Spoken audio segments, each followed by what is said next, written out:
যে রাস্তা দিয়ে আমরা প্রতিদিন যাতায়াত করি সেই রাস্তাগুলোর গায়ে কেন এমন অদ্ভুত নাম্বার লেখা থাকে? কখনো কি আপনার মনেও এমন প্রশ্ন এসেছে? যেমন ধরুন NH34 বা NH12, এই নাম্বারগুলো কি এমনি দেওয়া হয়, নাকি এর পেছনে লুকিয়ে আছে কোনো বিশাল রহস্য?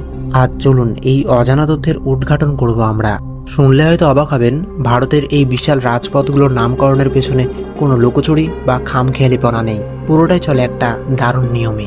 সরকার ঠিক করেছে যে রাস্তাগুলো উপর থেকে নিচে, অর্থাৎ উত্তর থেকে দক্ষিণে যায়, সেগুলোকে দেওয়া হয় জোড় সংখ্যা। আর যে রাস্তাগুলো পূর্ব থেকে পশ্চিমে যায় সেগুলোর নাম হয় বিজোড় সংখ্যা।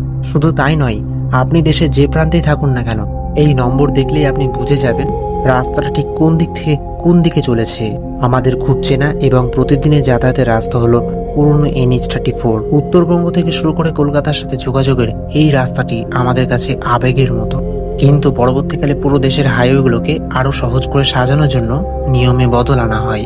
সেই নিয়ম মেনেই পুরনো সেই ঐতিহাসিক NH34 হাইওয়েটিকে নতুন নাম্বার দিয়ে এখন NH12 করা হয়েছে। অর্থাৎ নামটা বদলালেও এই রাস্তার বুকের উপর দিয়ে বয়ে চলা কোটি মানুষের যাতায়াতের ইতিহাসটা কিন্তু আজও একই রকম আছে। যে রাস্তা দিয়ে আমরা প্রতিদিন হাজারটা স্বপ্ন নিয়ে ছুটে চলি, তার নামের ভেতরেও যে এমন নিখুঁত অঙ্ক লুকিয়ে আছে তা সত্যি অদ্ভুত, তাই না? আচ্ছা, আপনার এলাকার উপর দিয়ে কোন ন্যাশনাল হাইওয়ে চলে গেছে কমেন্টে আমাদের জানান। আর এমন সব চমকপ্রদ ও অজানা তথ্যের গল্প শুনতে আমাদের পেজটিকে ফলো করে রাখুন। দেখা হচ্ছে পরের ভিডিওতে।